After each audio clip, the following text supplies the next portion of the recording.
Israel Iran మధ్య భీకర కాల్పులు ఉదయం నుంచి ఇక్కడ మన స్థానిక కాలమాన ప్రకారం ఉదయం నుంచి కానీ అక్కడ చూసుకుంటే నిన్న అర్ధరాత్రి నుంచే భీకర కాల్పులు చోటు చేసుకుంటున్నాయి.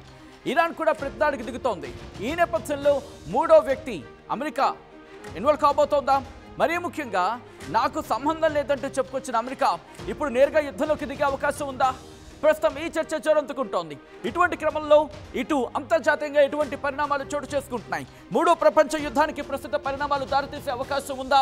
ఎటువంటి చర్చ జరుగుతోంది? ఎవరు నిర్ణయాలేంటి? మరీ ముఖ్యంగా ఇజ్రాయెల్ ప్రధాని బెంజమిన్ నెతన్యాహు వ్యూహం ఏంటి? At the same time Iran supreme leader Ayatollah Ali Khamenei ఏం చేయబోతున్నాడు? వీళ్ళిద్దరి మధ్య ఇష్యూగా మారబోతుందా, లేకపోతే ప్రపంచానికి మూడో ప్రపంచ యుద్ధంగా పరిణమించే అవకాశం ఉందా? దానికి సంబంధించిన సంకేతాలు అందుతున్నాయా? ఇటు ప్రపంచ దేశాలకు సంబంధించి ఈ మాటే ప్రస్తుతం వినిపిస్తోంది. ఈ మాటే ప్రస్తుతం కింద వినిపిస్తోంది. ఎందుకంటే ఇరాన్ ఇజ్రాయెల్ మధ్య భీకర కాల్పులు చోటు చేసుకుంటున్నాయి.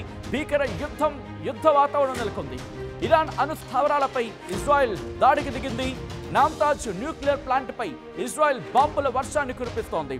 ఇజ్రాయెల్ దెబ్బకు ఇరాన్ న్యూక్లియర్ రేడియేషన్ కి సంబంధించి మాట్లాడుకుంటున్న సందర్భం. ఇరాన్లో న్యూక్లియర్ రేడియేషన్ అక్కడ వెలువడుతోంది అనే చర్చ జరుగుతోంది.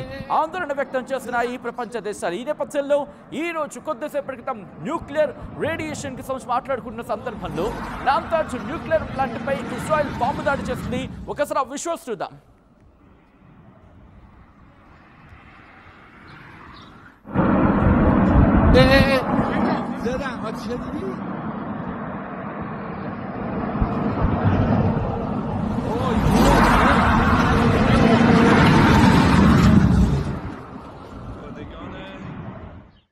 شاربه سد اوه اوه اوه اوه اوه یا علی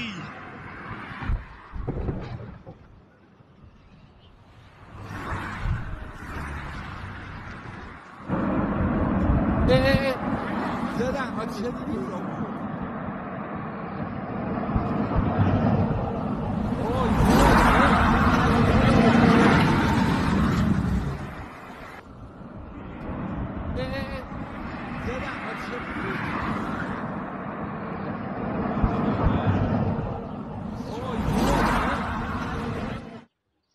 اوه اوه اوه اوه اوه یا علی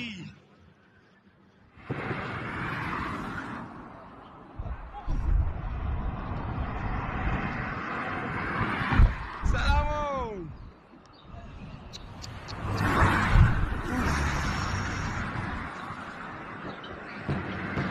یا ابوالفرد یا خدا اوف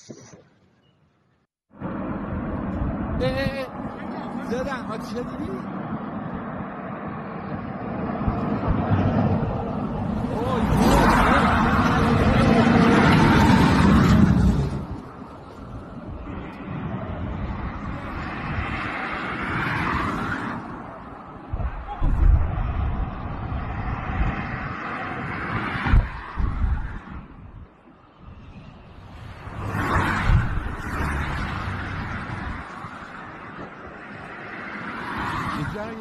کجا بود؟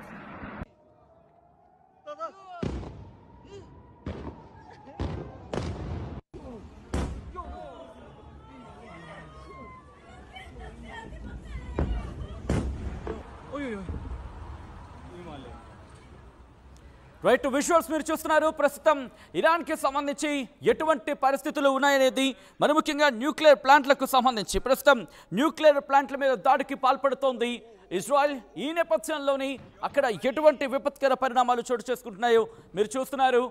న్యూక్లియర్ స్టేషన్స్, మరి ముఖ్యంగా న్యూక్లియర్ ఫెసిలిటీస్ అంటూ ఉంటాయి కదా, ఇరాన్లోని నామ్తాజ్ ఫెసిలిటీ, మరి ముఖ్యంగా యురేనియం ఎన్రిచ్మెంట్ గురించి ఇక్కడ మాట్లాడుకుంటూ ఉంటారు. ఇది ఇక్కడ యురేనియం మరి ముఖ్యంగా యురేనియంకి సంబంధించి ఆ నిల్వలను చేసుకుంటున్న సందర్భం. సో ఇటువంటి పరిస్థితుల్లోనే ఇక్కడే ఇజ్రాయెల్ టార్గెట్ చేస్తుంది.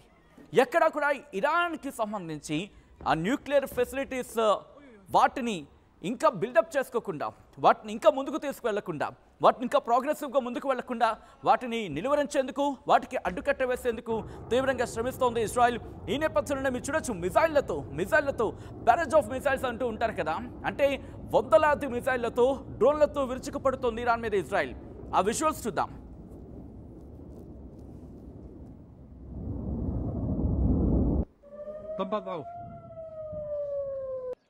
پادگان 24 ساعت. اوه اوه اوه اوه اوه. ఇక్కడ ఇంతకీ అక్కడ ఏమున్నాయి అనే అంశానికి సంబంధించి మాట్లాడుకుంటే మరి ముఖ్యంగా ఈ నామ్తాజ్ ఫెసిలిటీ దీంట్లో ఏమున్నాయంటే వీళ్ళు టార్గెట్ చేసిన దగ్గర multi level enrichment hall housing centrifuges అంట, దాంతోపాటు ఎలక్ట్రికల్ రూమ్స్ ఉన్నాయి, అలాగే సపోర్టింగ్ ఇన్ఫ్రాస్ట్రక్చర్ ఉంది. ఇవన్నీ కూడా ఆ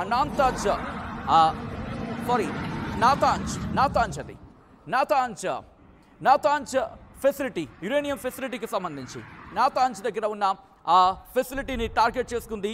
దీంతోపాటు క్రిటికల్ ఇన్ఫ్రాస్ట్రక్చర్ని కూడా టార్గెట్ చేస్తుంది. సో ఇవన్నీ టార్గెట్ చేయడానికి కారణం ఏంటంటే ఒకటి కాదు రెండు కాదు, పూర్తి స్థాయిలో అక్కడ న్యూక్లియర్ ప్రోగ్రామ్ని అడ్డుకట్ట వేయడం, దాంతోపాటు ఇరాన్ని న్యూక్లియర్ పవర్గా ఎదగకుండా చేయడం, లేకపోతే ఎప్పటికైనా మధ్యప్రాచ్యంలో తమ పట్టుపోతుంది. దాంతోపాటు పశ్చిమ దేశాలు కూడా ఒకనొక సందర్భంలో ఇరాన్కు తలంచాల్సిన పరిస్థితి ఉంటుంది. యురేనియం నిల్వలను అక్కడ విజువల్స్ మీరు చూడొచ్చు. ఆ దాడుల నేపథ్యంలో పూర్తిగా అక్కడ నల్లటి దట్టమైన పొగ ఆ ప్రాంతాన్ని ఆవరించేసింది. మంటలు వ్యాపిస్తున్న విజువల్స్ మీరు చూస్తున్నారు. This is the disturbing content. Viewer description is advised. And other time I'm repeating, this is the disturbing content. Viewer description is advised. ఈ కథను మిమ్మల్ని కాస్త కలవరపరచచ్చు. దీనికి సంబంధించి తగిన జాగ్రత్తలు తీసుకోవాలని ఆర్టీవీ సూచించడం జరుగుతోంది. ఇరాన్కి ఇజ్రాయెల్కి సంబంధించి మధ్య జరుగుతున్న ఈ భీకర కాల్పులు ఎక్కడి వరకు వెళ్లే అవకాశం ఉంది? ఎందుకంటే విపత్కర పరిణామాల కింద మాట్లాడుకుంటున్న సందర్భం. ఇద్దరికిద్దరు కూడా తగ్గేదరిగా వ్యవహరిస్తున్నారు. ఇరాన్ ఇంకా దారుణ తీవ్రతను చేస్తూ ఉంటుంది. అట్ ద సేమ్ టైం తమ గగనతల వ్యవస్థని ఎంతకెంతకు ఇంకా రెట్టింపు చేసుకుంటోంది. ఈ నేపథ్యంలో ఎవరి సపోర్ట్ తీసుకోబోతోంది? ఎందుకంటే ఇజ్రాయెల్కి గగనతల రక్షణ వ్యవస్థ అనేది వాళ్ళకి ఆల్రెడీ ఉంది.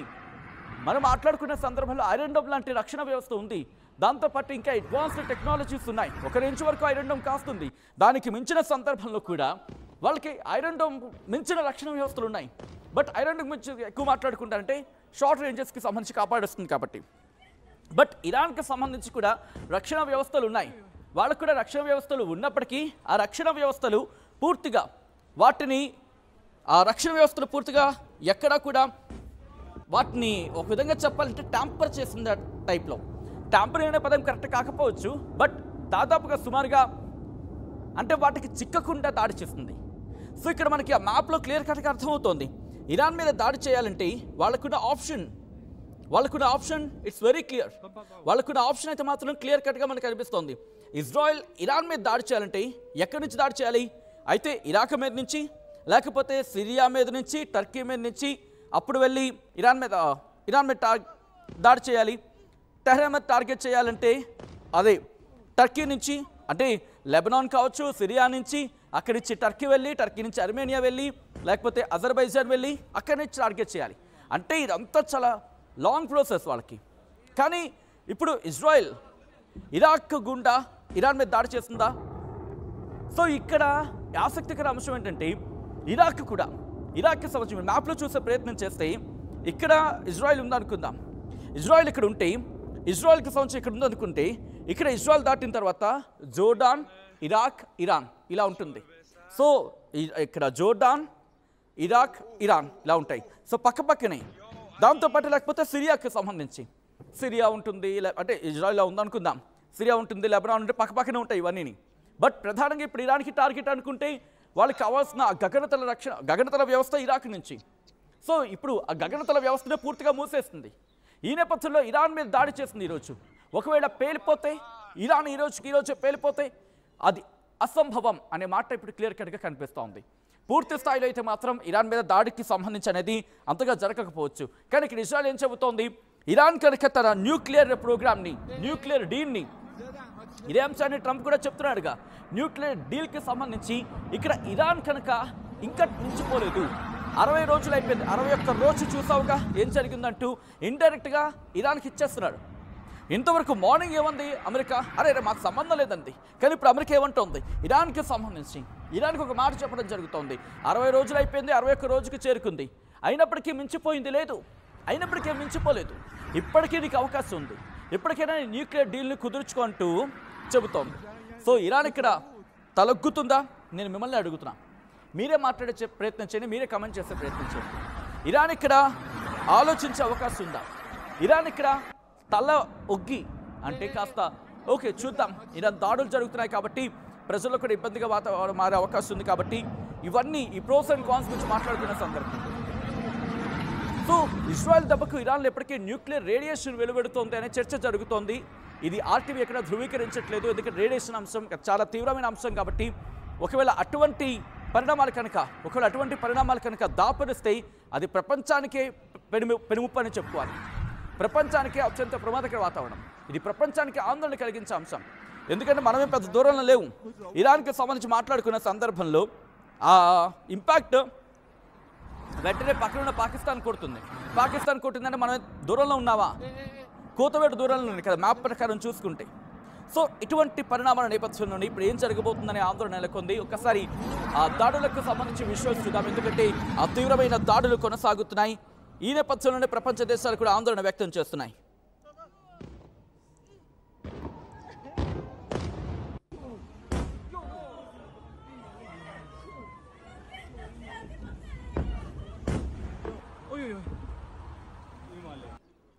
پادگان بسیار وسط. اوه اوه اوه اوه اوه یا علی. సో చూస్తున్నారుగా రెండు దేశాల మధ్య ఎటువంటి వాతావరణం ఉందో. సో ఇటువంటి పరిస్థితుల్లో ఇప్పుడు ఇరాన్కి సంబంధించి పూర్తిగా అణుబాంబులు పేలినట్టేనా? ఏం జరుగుతోంది? ఇరాన్లో పరిస్థితి ఏంటి? ఇజ్రాయెల్ ఏం చేయబోతోంది? ఈ దాడులు కొనసాగితే ఎటువంటి పరిణామాలు ఇటు ప్రపంచానికి దాపరించే అవకాశం ఉంది? తెలుసుకునే ప్రయత్నం చేద్దాం. మా AP input editor Krishnamohan updates అందించేందుకు సిద్ధంగా ఉన్నారు. ఒకసారి కృష్ణమోహన్ దగ్గరికి వెళ్తాను. కృష్ణమోహన్, ఇటు ఇరాన్కి ఇజ్రాయెల్కి మధ్య జరుగుతున్న ఈ యుద్ధంలో అమెరికా ఇప్పుడు ఎంటర్ అయ్యే అవకాశం ఉందనే చర్చ జోరందుకుంటోంది. ఇప్పటికీ అణుబాంబులు పేలుతున్నాయి, లేకపోతే అక్కడ న్యూక్లియర్ ఫెసిలిటీ సెంటర్స్ని టార్గెట్ చేసుకుంది కాబట్టి న్యూక్లియర్ మరి ముఖ్యంగా ఇక్కడ రేడియేషన్ వెలువడుతోంది అనే చర్చ జరుగుతోంది. సో ఈ నేపథ్యంలో ఏం జరిగే అవకాశం ఉంది? ఒకవేళ అమెరికా ఎంటర్ అయితే పరిస్థితి ఏంటి? యాక్చువల్ గా ఇది మూడు ప్రపంచ యుద్ధానికి ఆరంభం అవుతుందా అనే ఒక చర్చ ప్రపంచ దేశాల మధ్య విపరీతంగా జరుగుతుంది. చాలా సీరియస్ ఇష్యూగా నడుస్తుంది ఇరాన్ ఇజ్రాయెల్ మధ్య భీకర యుద్ధం. అంటే ఇప్పటికీ ఇరాన్ అణుస్థావరాల మీద ఇజ్రాయెల్ దాడి చేసింది. నాంతాజ్ న్యూక్లియర్ ప్లాంట్ మీద ఇజ్రాయెల్ బాంబుల వర్షం కురిపించిన నేపథ్యంలో అక్కడ జరుగుతున్న సిచ్యువేషన్ ని మనం క్లియర్ గా ఆర్టీవీ చాలా క్లియర్ గా వ్యవహారాన్ని చూపించే ప్రయత్నం చేస్తుంది. అక్కడ ఎటువంటి సిచ్యువేషన్ ఉంది అని అనుకుంటే నిజంగానే నాంతాజ్ న్యూక్లియర్ ప్లాంట్ మీద ఇజ్రాయెల్ చేసిన బాంబుల వర్షంలో అక్కడ న్యూక్లియర్ ఇంపాక్ట్ గాని జరిగితే దానికి ఏ విధంగా ఉండబోతుంది, అసలుకి ఇరాన్ లో న్యూక్లియర్ రేడియేషన్ ఏ విధంగా ఉండబోతుంది? ఇందాక మీరు అన్నట్టుగా ఇరాన్ కి న్యూక్లియర్ ఇంపాక్ట్ స్టార్ట్ అయితే పక్కనే ఉన్న పాకిస్తాన్ కావచ్చు, చాలా దగ్గరగా ఉన్న ఇండియాకి కావచ్చు, ఇండియాలో కొన్ని రాష్ట్రాలు కావచ్చు, వీటన్నిటికీ కూడా ఇంపాక్ట్ స్టార్ట్ అయ్యే పరిస్థితి అయితే ఉంది. ఇప్పటికి అంటే ఇష్యూ జరిగిపోయింది. ఇప్పుడు అమెరికా ఎంటర్ అవుతుంది. అమెరికా నేను సాల్వ్ చేస్తానని ఒక ప్రయత్నంకి ఎంటర్ అవుతున్నప్పటికి కూడా కానీ ఇక్కడ చాలా క్లియర్ గా రష్యన్ అండ్ అమెరికా రెండు దేశాలకి సపోర్ట్ చేసే పరిస్థితి కూడా మనం మర్చిపోకూడదు. వాళ్ళు డైరెక్ట్ గా ఓపెన్ గా రష్యన్ కూడా క్లియర్ గా చెప్పేసింది, నేను పలానా దేశానికి ఎంటర్ అవుతాను, అమెరికా ఒక దేశానికి మద్దతు ఇస్తుంది. ఈ రెండు దేశాల మధ్య ఇది జరిగితే ఇది మూడో ప్రపంచ యుద్ధంగా జరగబోతుందా అనే ఒక చర్చ చాలా మేజర్ ఇష్యూగా జరగబోయే పరిస్థితి. చాలా ఇష్యూ ఇది మేజర్. మనం ఏదో అంటే ప్రపంచ దేశాల మధ్య జరుగుతున్న ఈ దాడిలో ఈ ఫస్ట్ టైం ఈ మధ్య కాలంలో జరిగిన అణు స్థావరాల మీద జరిగిన ఇజ్రాయెల్ దాడి అనేది చాలా మేజర్ దాడి. ఇది ఎవరికి అంచనాలకి తగ్గట్లా, అంటే అంచనాలకి సరిగ్గా ఇన్ఫర్మేషన్ రావట్లే. కానీ బట్ ప్రపంచ దేశాల మధ్య జరుగుతున్న ఈ ఇష్యూస్ మీద అసలు ఎలా వెళ్ళిపోతుంది అంటే మూడో ప్రపంచ యుద్ధం రాబోతుందా? మూడో ప్రపంచం నిన్నటిదాకా సింధూర్ ఆపరేషన్ జరిగినప్పుడు మనం అందరం ఒకటి అనుకున్నాం, అసలు ఇది మూడో ప్రపంచానికి దారి తీసిపోతుందని. మనం చేసిన దాడులకి పాకిస్తాన్ పూర్తిగా సరెండర్ అయింది. తర్వాత అమెరికా ఎంటర్ అయింది, లేకపోతే ఇంకోరు ఎంటర్ అయ్యారు అనేది మనం చెప్పుకుంటున్నాం. కానీ భారత ప్రభుత్వం క్లియర్ గా చెప్పింది అసలుకి అమెరికాతో సంబంధం లేదు, మనమే కొంచెం ఆగాము, లేకపోతే అది పూర్తిగా అక్కడ మన వాళ్ళు చాలా మంది ఉన్నారు కాబట్టి ఆడ పూర్తిగా కూడా ఇబ్బంది పడతారు అనేది వీళ్ళు చెప్పిన పరిస్థితి. కానీ ఇప్పుడున్న పరిస్థితులు మనం కానీ చూసుకుంటే ఇరాన్ ఇజ్రాయెల్ మధ్య జరుగుతున్న ఈ భీకర యుద్ధం అనేది ఎంత దూరం వెళ్తుంది అనేది చూడాలి. అసలుకి ఎంత పరిస్థితులకి వెళ్తున్నాం. దానికి కూడా ఒక్కొక్కసారి యుక్రెయిన్ గతంలో కూడా యుక్రెయిన్ కి రష్యాకి మధ్య జరిగిన పరిణామం మనం మర్చిపోకూడదు. అప్పుడు కూడా అణుదాడికి సిద్ధమవుతానని చెప్పి రష్యా చెప్పింది. అణు పరీక్షలు కూడా నిర్వహిస్తాను అని చెప్పి క్లియర్ గా చెప్పిన పరిస్థితి. అటువంటి సిచ్యువేషన్ ఇక్కడ ఇరాన్ ఇజ్రాయెల్ మధ్య కూడా అటువంటి సిచ్యువేషన్ జరగబోతుంది. అటువంటి సిచ్యువేషన్ లో కొంత చాలా ఇబ్బందికరమైన పరిస్థితులు ప్రపంచానికి రాబోతున్నాయి. అది ఈ రోజు జరగబోతుందా, రాత్రి ఏం జరుగుతుందో తెలియదు, రేపు ఎటువంటి పరిస్థితులు ఉంటాయో తెలియదు. లేదు అమెరికా ఎంటర్ అయినంత మాత్రాన అమెరికాకి రష్యా పూర్తిగా సపోర్ట్ చేసి ఆపాలని ప్రయత్నం చేస్తుందా అనేది కూడా కొంత ఇబ్బందికరమైన సిచ్యువేషన్ అయితే చాలా స్పష్టంగా కనబడుతుంది సెకండ్. బట్ కాకపోతే ఇది ఎంత దూరం పోతుంది, ఎంత ముందుకు వెళ్తే దానివల్ల జరిగే పరిణామాలు ఏంటి?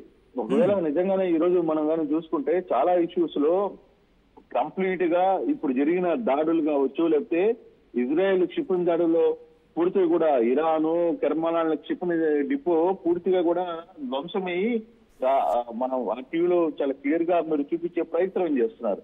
ఇజ్రాయెల్ దాడులు కొనసాగుతున్న క్రమంలోనే పశ్చిమ ఇరాన్ లోని కెర్మియాన్ లో కూడా ఒక క్షిపణి డిపో కంప్లీట్ గా అంటే అణువుకు సంబంధించిన క్షిపణి డిపోనే కంప్లీట్ గా పూర్తిగా కూడా ఇది ధ్వంసమైన పరిస్థితి అయితే ఉంది. అలాగే ఇజ్రాయెల్ లో ఇరాన్ లో నాటాంజ్ అణు కేంద్రంలో కూడా అమెరికా సరఫరా చేసిన బంకర్ బస్టుల్లో దాడి చేసింది.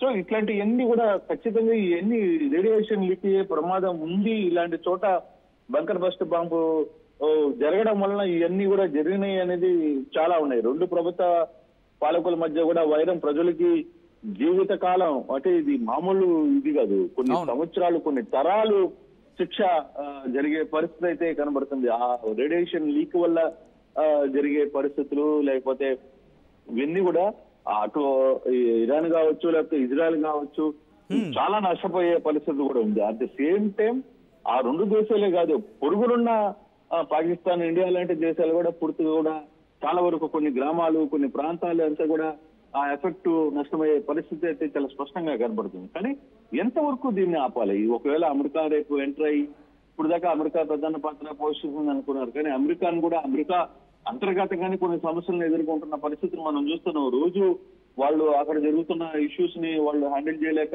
నానా అవస్థలు పడుతున్నప్పుడు ఇతర దేశాల్లో వీళ్ళు ఎంతవరకు వీళ్ళ మాటలు ఉంటాయి లేదు అనేది కూడా మనం చూడాలి. ఊరికనే మెకపోతూ గాంభీర్యమో లేకపోతే వేరే వాళ్ళ మాటలు ఇవన్నీ చెప్తే కుదరదు కదా.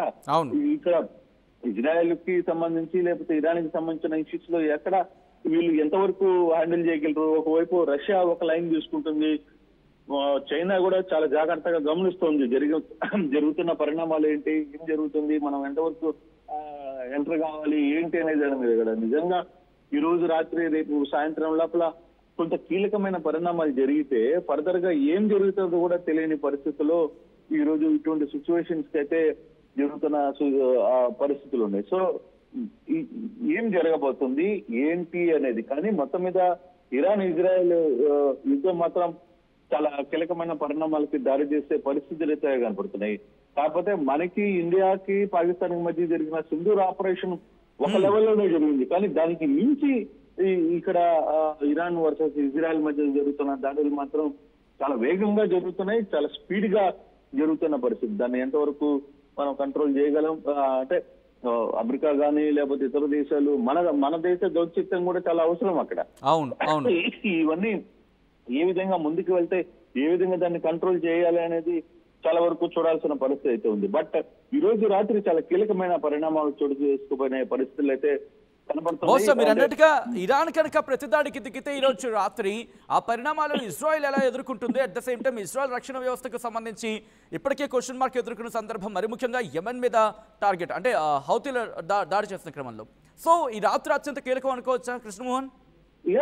డెఫినెట్ గా సచిన్, డెఫినెట్ గా ఈ రోజు రాత్రి జరగబోయే పరిణామాలు చాలా కీలకమైన పరిణామాలకి రాబోతున్నాయి.